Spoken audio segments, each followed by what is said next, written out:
అందరికీ నమస్కారం. ఈరోజు వైకాపా నాయకులు గతం వారం రోజులుగా డిఎస్సి పైన కాకిగోల చేస్తూ ఉన్నారు. డిఎస్సి మీద అనేకమైనటువంటి అక్రమాలు జరిగినాయి అని చెప్పని 2025 ఆగస్టులో పూర్తి చేసుకున్నటువంటి ఉపాధ్యాయుల యొక్క డిఎస్సి మీద 9 నెలల తర్వాత కళ్ళు తెరిచి ఇవాళ ఏవో అక్రమాలు జరిగినాయని చెప్పని గొడ్డలి పార్టీ ఇవాళ లబోదిబోం అని చెప్పని అంటా ఉంది. అసలు ఈ పార్టీకి గొడ్డలి పార్టీ వైకాపా పార్టీకి రావటానికి ప్రధానమైనటువంటి కారణం జగన్మోహన్ రెడ్డి తన యొక్క బాబాయిని వివేకానంద రెడ్డి గారిని గొడ్డలి పోటీకి గురి చేశాడు అని. అందుకే కాదు, ఎక్కడ మంచి ఉంటే అక్కడ గొడ్డలిపోటు, ఎక్కడ మెరిట్ ఉంటే అక్కడ గొడ్డలిపోటు, ఎక్కడ పెట్టుబడులు వస్తూ ఉంటే అక్కడ గొడ్డలిపోటు, ఎక్కడ మంచి ప్రాజెక్టు వస్తూ ఉంటే అక్కడ గొడ్డలిపోటు, ఎక్కడ కంపెనీలు వస్తూ ఉంటే అక్కడ గొడ్డలిపోటు. ఇప్పుడు తాజాగా డిఎస్సిలో దాదాపు 16,347 మందికి మెరిట్ ప్రాతిపదిక మీద డిఎస్సి 148 రోజులు తర్వాత పారదర్శకంగా మెరిట్ ప్రాతిపదిక మీద నిర్వహించిన తర్వాత నియామకాలు కూడా అయిపోయి వాళ్ళు ఉపాధ్యాయులుగా చేరిపోయి పాఠాలు కూడా చెప్పిన తర్వాత చెప్పటం మొదలెట్టిన తర్వాత 9 నెలల తర్వాత వాళ్ళ మీద కూడా గొడవపోటు వేయటం మొదలెట్టాడు. అందుకనే దీన్ని గొడ్డల పార్టీ అని చెప్పని అంటాం. ఎక్కడ మంచి ఉంటుందో అక్కడ ఈ గొడ్డల పార్టీ తయారవుతుంది. అసలు డిఎస్సి చరిత్ర ఈ వైకాపా వాళ్ళకి తెలుసా? ఎన్టీ రామారావు గారి హయాంలో, చంద్రబాబు నాయుడు గారి హయాంలో, అంతకుముందు జిల్లా పరిషత్ చైర్మన్ సిగరెట్ పెట్టె మీద ఒక పేరు రాసి నువ్వు టీచర్ అంటే అతను టీచర్ అయిపోయేవాడు, ఏ పరీక్ష ఉండేది కాదు. తద్విరుద్ధంగా క్లాస్ రూముల్లో దేశ భవిష్యత్తు తయారవుతుందని చెప్పని ఏదైతే కొఠారి కమిషన్ చెప్పిందో ఆ నానుడిని నమ్మి అటువంటి ముఖ్యమైనటువంటి పాత్ర దేశ భవిష్యత్తులో నిర్వహించేటటువంటి ఉపాధ్యాయులను మెరిట్ ప్రాతిపదిక మీద నిర్వహించాలని చెప్పని నిర్ణయించి డిఎస్సీలు పెట్టడం ప్రారంభించడం జరిగింది. మొదట డిస్క్రిప్టివ్ టైపులో జరిగేది నాకు బాగా గుర్తు. ఎందుకంటే నేను కూడా డిఎస్సి పుస్తకాలు రాశాను. నా పుస్తకాలు చదివి 2 రాష్ట్రాల్లో లక్షలాది మంది ఉపాధ్యాయులుగా నియామకం అయ్యారు కాబట్టి నేను చెప్తున్నా. చంద్రబాబు నాయుడు గారి హయాంలో తర్వాత ఆబ్జెక్టివ్ టైపులో, తర్వాత ఇంటర్వ్యూ కూడా కొంతకాలం పెట్టారు. ఆ తర్వాత ఇంటర్వ్యూ తీసేసి కేవలం ఆబ్జెక్టివ్ టైపులో ఎవరికైతే ఎక్కువ మార్కులు వచ్చినాయో దాని ప్రాతిపదిక మీదనే ఉపాధ్యాయ నియామకాలు ప్రారంభించడం జరిగింది. ఈ లెక్కన దాదాపు 2 లక్షల పైచిలకు ఉపాధ్యాయులను ఎన్టీ రామారావు గారి, చంద్రబాబు నాయుడు గారి యొక్క పరిపాలనలో నియమించడం జరిగింది. ఇది 100కి 100 పాళ్ళు నిజం. ఎవరిని అడిగినా ఇది చెప్తారు. 2019లో అధికారంలోకి రాకపోయే ముందు వైకాపా పార్టీ పచ్చి అబద్ధమైనటువంటి వాగ్దానాలు ఇచ్చింది. వాటిల్లో ఒకటి, ప్రతి సంవత్సరం మెగా డిఎస్సి నిర్వహిస్తామని చెప్పని. మెగా అంటే ఏంటి? పెద్ద డిఎస్సి ప్రతి సంవత్సరం నిర్వహిస్తామని చెప్పని ఎన్నోసార్లు తన యొక్క ఎలక్షనీరింగ్లో జగన్మోహన్ రెడ్డి డాంబికాలు పలకటం జరిగింది. కానీ అధికారంలోకి వచ్చిన తర్వాత నేను చాలా మాట్లాడగలను వాళ్ళు ఇచ్చినటువంటి వాగ్దానాల గురించి. నేను ఇప్పుడు డిఎస్సికే పరిమితం అవుతున్నా. ప్రతి సంవత్సరం మెగా డిఎస్సి నిర్వహిస్తానని చెప్పినటువంటి జగన్మోహన్ రెడ్డి ముఖ్యమంత్రిగా ఛాలెంజ్ చేస్తా ఉన్నా. నేను ఒక ఉపాధ్యాయ ఎమ్మెల్సీగా పనిచేసినటువంటి అనుభవం ఉన్నటువంటి వాడిగా, ఒక్కడంటే ఒక్క టీచర్ని నువ్వు నియమించావా? ఈ రాష్ట్రంలో ఉపాధ్యాయుల కొరత ఉంది. చాలా చోట్ల సింగిల్ టీచర్ స్కూల్స్ నడుస్తూ ఉన్నాయి. సబ్జెక్టు టీచర్ల కొరత ఉంది. నీ హయాంలో అనేక స్కూళ్లను కూడా మూసివేయటం జరిగింది. లక్షలాదిగా విద్యార్థులు నీ విద్యా విధానం పుణ్యమా అని చెప్పని బడి మానుకున్నటువంటి చరిత్ర కూడా ఉంది.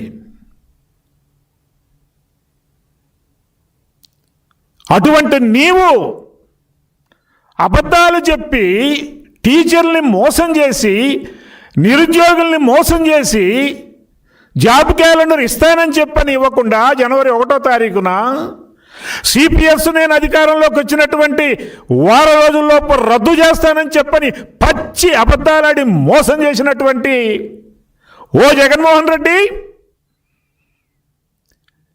ఇవాళ నువ్వు నంగనాచి మాటలు మాట్లాడుతున్నావా? ఏమయ్యా, ఎవరికి తెలియదు అనుకుంటున్నావు నీ కుయుక్తులు? 9 నెలల తర్వాత నీకు డిఎస్సిలో అక్రమాలు జరిగినాయని చెప్పానంటావా? ఏ అక్రమాలు జరిగినాయని చెప్తున్నావు ఇవాళ నువ్వు? స్పోర్ట్స్ కోటాలో అక్రమాలు జరిగినాయని చెప్పని నీ యొక్క తాబేదారులు ఎవరైతే ఉన్నారో, నీ దగ్గర బానిసలుగా పనిచేసేటటువంటి వాళ్ళు ఎవరైతే ఉన్నారు, నువ్వు తూ అంటే తూ అని, తందాన అంటే తందాన అని చెప్పని అనేటటువంటి వాళ్ళు ఎవరైతే ఉన్నారో వాళ్ళ చేత పచ్చి అబద్ధాలు మాట్లాడిస్తున్నావు. వాటిల్లో ఒకటి, పేర్ని నాని ఎట్ట మంత్రిగా పనిచేశాడో నాకైతే తెలియదు. మా కృష్ణా జిల్లా వాడైనందుకు నేను సిగ్గుపడతా ఉన్నా. ఏం మాట్లాడాడు ఆయన? స్పోర్ట్స్ కోటాలోనంట పేకాట ఆడేటటువంటి వాళ్ళకు కూడా డిఎస్సి స్పోర్ట్స్ కోటాలో ఉపాధ్యాయుల యొక్క నియామకం జరిగిందంట. బుద్ధి జ్ఞానం ఉన్నటువంటి వాడు ఎవడైనా ఆ మాట మాట్లాడతాడా? ఆయనకి బ్రిడ్జి ఆట పేకాటలాగా అనిపించింది. అసలు పేకాటకి బ్రిడ్జి ఆటకి తేడా తెలియనటువంటి అతనివి అసలు ఏ రాజకీయ నాయకుడివి? అసలు ఎట్లా ఎమ్మెల్యే అయ్యావు, ఎట్లా మంత్రి అయ్యావు? నాకైతే అర్థం కావట్లా. తెలిసి మాట్లాడుతున్నావా, తెలియక మాట్లాడుతున్నావా?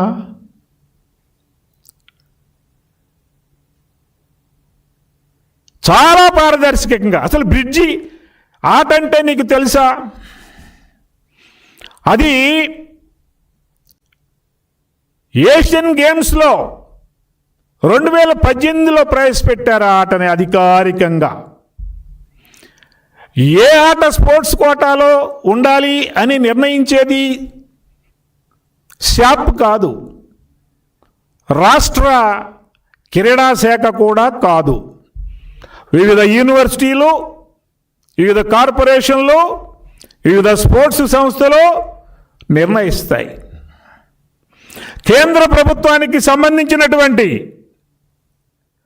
పర్సనల్ అండ్ ట్రైనింగ్ శాఖ 65 స్పోర్ట్స్ని ప్రధానమైనటువంటి శాఖలుగా పేర్కొంది. ఆ శాఖల్నే ప్రామాణికంగా తీసుకొని మొన్న జరిగినటువంటి ఏదైతే 382 దాకా 3% మొత్తం 16,347లో 3% రిజర్వేషన్ కేటాయించారు. కూటమి ప్రభుత్వ హయాంలోనే 2 నుంచి 3% వరకు ఎవరైతే క్రీడలు ఆడుతున్నారో వాళ్ళకి డిఎస్సిలో ప్రాధాన్యత ఇవ్వాలనుకున్నారో వాళ్ళకి 3% వరకు రిజర్వేషన్ పెంచినటువంటి ఘనత కూడా కూటమి ప్రభుత్వందే. ఈ 382 మొత్తం 431 పోస్టులు కేటాయిస్తే 382 పోస్టులు స్పోర్ట్స్ కోటా కింద నింపటం జరిగింది. ఎక్కడా కూడా రికమెండేషన్లకు కానీ అవినీతికి కానీ ఏమాత్రం కూడా ఆస్కారం లేనటువంటి పద్ధతుల్లో తర్వాత చాలామంది ఈ స్పోర్ట్స్ కోటాలో నియామకం పొంది ఇవాళ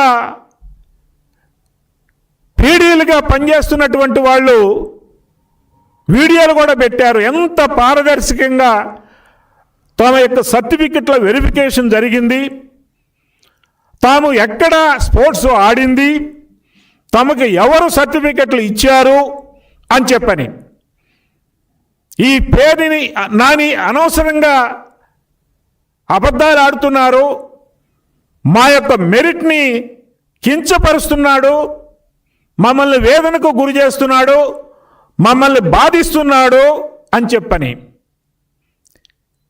ఇలా మెరిట్ ప్రాతిపదిక మీద క్రీడా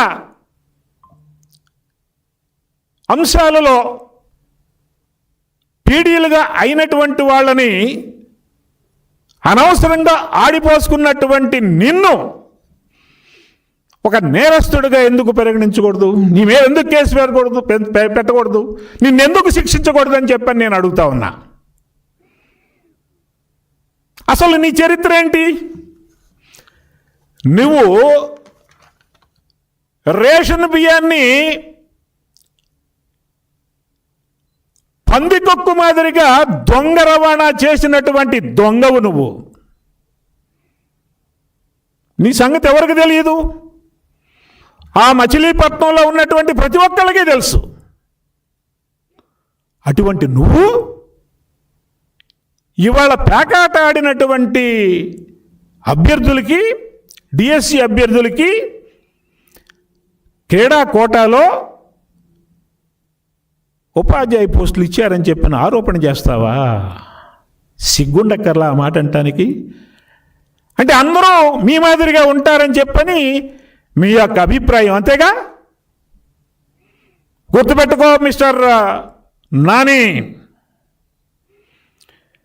మీరు ఒక్కసారి అధికారంలోకి వచ్చారు, ఇచ్చిన మాట తప్పారు. కానీ వాళ్ళ కూటమి ప్రభుత్వం అధికారంలోకి వస్తే మొట్టమొదటి సంతకాన్ని డిఎస్సి మీదే పెడతాను అని చంద్రబాబు నాయుడు గారు ప్రకటించడం జరిగింది. చంద్రబాబు నాయుడు గారు 2004 అధికారంలోకి వచ్చిన తర్వాత ఆ ముఖ్యమంత్రి సీటు మీద కూర్చున్నప్పుడు నేను పక్కనే ఉన్నా. చెప్పినట్టుగానే ఆ డిఎస్సి, మెగా డిఎస్సి మీదే, ఆ నియామక హామీ మీదే ఆయన సంతకం పెట్టడం జరిగింది. అది కూటమి ప్రభుత్వం యొక్క చిత్తశుద్ధి. నువ్వు చేసావా? నీ నాయకుడు చేశాడా ఆ పని? చెప్పటమే కాదు, 240 కేసులు నువ్వే ఇప్పించావు. అసలు ఈ డిఎస్సి జరగకూడదు, మేము చేయలేకపోయాం. ఈ 16,347 ఉపాధ్యాయ పోస్టులు ఇస్తే కూటమి ప్రభుత్వానికి మంచి పేరు వస్తుందని చెప్పని నీ కేసు లేపించేటటువంటి చరిత్ర ఉంది కదా. అమరావతి మీద కేసు లేపించవా నువ్వు? అనేక కంపెనీలు ఈ రాష్ట్రానికి రాకూడదని చెప్పని వరల్డ్ బ్యాంక్ కూడా నువ్వు మెయిల్స్ పంపించినటువంటి చరిత్ర నీకు లేదు. అందుకని 240 కేసులు ఎవరేసింటారు? అందరికీ తెలుసు ఈ విషయం. అయినా కూడా ఈ అడ్డంకులన్నీ తొలగించుకొని దాదాపు 5 లక్షల మంది అప్లై చేసుకున్నారు. ఇవాళ నువ్వు పిలిచి ఆ డిఎస్సి అభ్యర్థుల్ని, సహజంగా 16,340 అంటే రానటువంటి వాళ్ళు ఎక్కువ మంది ఉంటారు. వాళ్ళకి ఎట్లాగో అసంతృప్తి ఉంటుంది. నలుగురిని పిలిచి వాళ్ళ చేత మాట్లాడి వాళ్ళ చేత మమ్మల్ని మోసం చేశారని చెప్పని అని ఉంటే జనం ఓహో ఆహా తప్పులు జరిగినాయి కామోసు అనేటటువంటి ఒక విషయాన్ని చిమ్మాలని చెప్పని నువ్వు ప్రయత్నించావు. కానీ జనానికి తెలియదు అనుకుంటున్నా ఏంటి నీ సంగతి? నువ్వు ఆడేటటువంటి నాటకాన్ని. అలాగే మొన్న రాజధాని రైతులను కూడా పిలిచావు. ఆ రైతులు వైకాపా రైతులు. ఇప్పుడు డిఎస్సి పోరాట సమితి అంట. ఎందుకో? ఏం చేయటానికో? ఎందుకయ్యా మీ పోరాటం? దేని మీద పోరాటం అయ్యా? గొడ్డలి పోరాటం చేస్తావా ఏంటి? అరే ఇంత పారదర్శకంగా డిఎస్సి నిర్వహిస్తే పోరాట సమితి అంట, డిఎస్సి పోరాట సమితి అంట. నేను ఇంకోటి కూడా చెప్తా. 2003 డిఎస్సి 2003 డిఎస్సిని నిర్వహించింది తెలుగుదేశం పార్టీ.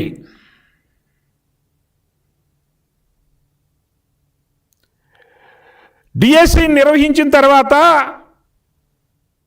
నవంబర్లో 2003 నవంబర్లో 12వ తారీఖున డిఎస్సి నిర్వహించింది తెలుగుదేశం పార్టీ ప్రభుత్వం చంద్రబాబు నాయుడు గారి నాయకత్వాన ముఖ్యమంత్రిగా. జూన్ 4, 5, 6 తారీఖున పరీక్ష రాశారు. ఏప్రిల్ 4, 5, 6. జూన్ 4వ తారీఖున రిజల్ట్స్ ప్రకటించారు.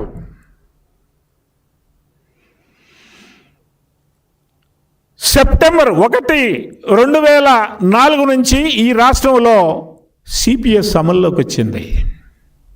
నీకు నిజంగా చిత్తశుద్ధి ఉంటే మీ నాన్న రాజశేఖర రెడ్డి ముఖ్యమంత్రిగా ఉండగానే రిజల్ట్స్ ప్రకటించారు.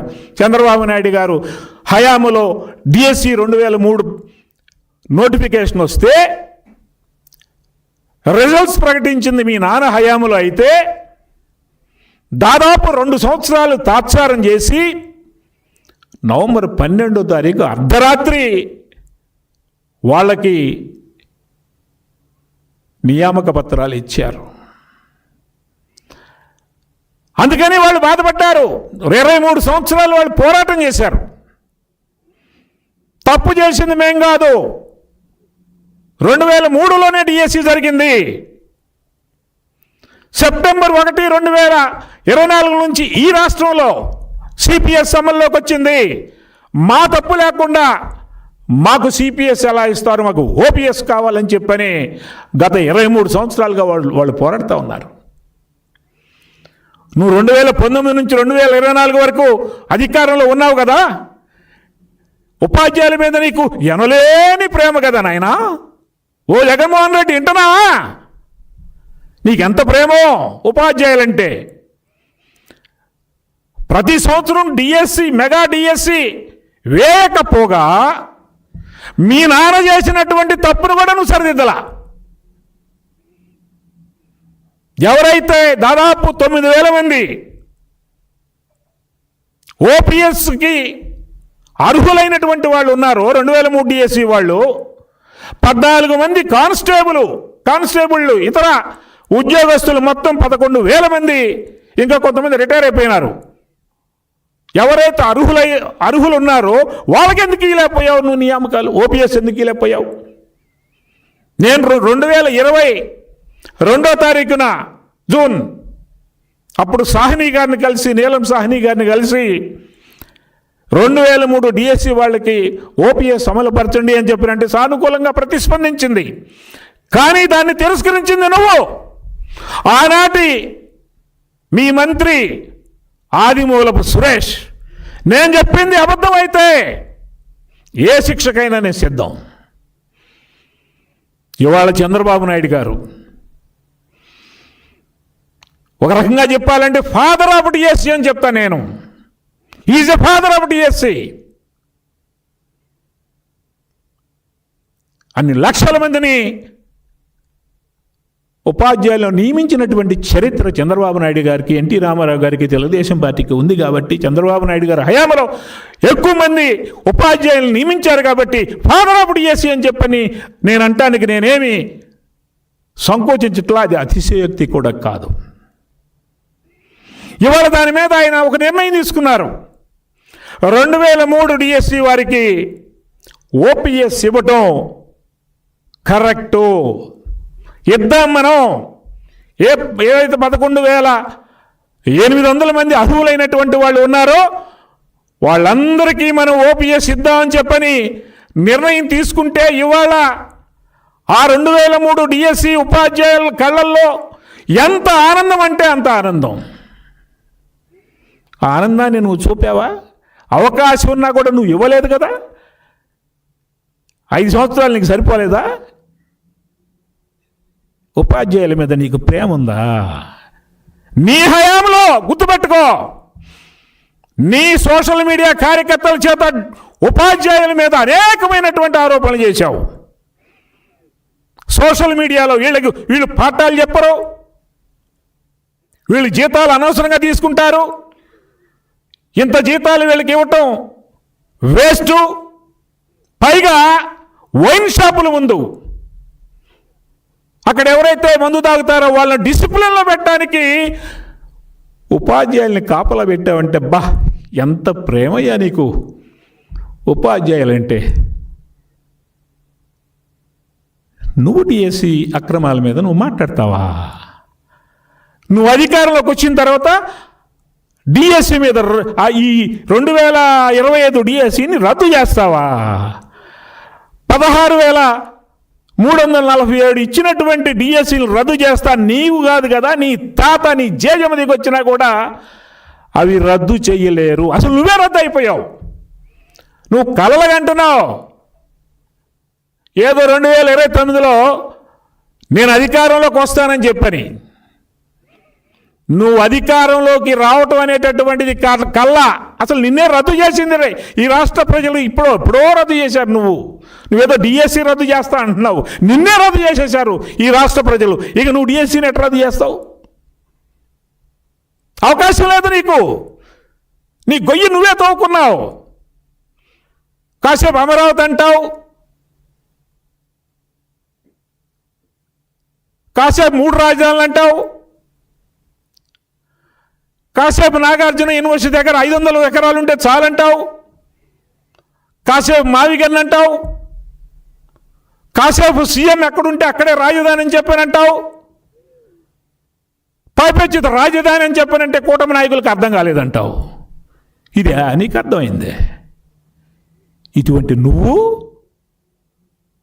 ఇటువంటి నీ తాబేదారులు, వాళ్ళు కూడా రానటువంటి మంత్రులు ఏం మాటలయ్యాయి? అసలు అట్లా మాట్లాడచ్చా?